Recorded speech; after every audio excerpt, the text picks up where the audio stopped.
நான் ஒரு 7:00 நேத்து காஞ்சிபுரம் கிளம்பிட்டேங்க. 7:00னால நம்ம சென்னையோட டிராஃபிக் கேட்கவா வேணும். ரொம்ப டிராஃபிக்கா தான் இருந்தது. ஸோ, அதனால நான் காஞ்சிபுரம் போய் சேரும்போது 10:00 ஆயிடுச்சு.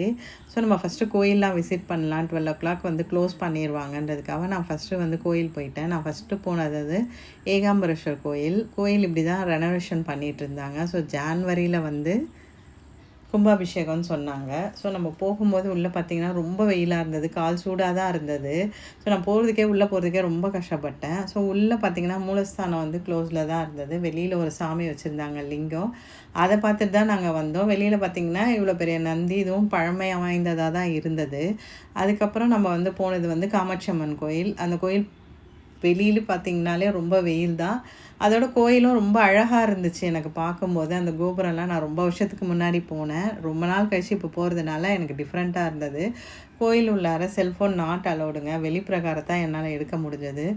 உள்ளே பார்த்தீங்கன்னா, நேற்று ஃப்ரைடேங்கிறதுனால ரொம்ப கூட்டமாக இருந்துச்சு. க்யூவில் நின்று 1½ ஹவர்ஸ் கழிச்சு தான் நான் போய் சாமியே பார்த்தேன். ஸோ, என்னால் இந்த வெளிப்புறகத்தை மட்டும்தான் எடுக்க முடியாது. நீங்கள் போகிறதுனா ஒன்று காலையில் போங்க, இல்லை ஈவினிங்கில் போங்க. ஸோ, நான் சாரீ வீடியோஸை நான் நாளைக்கு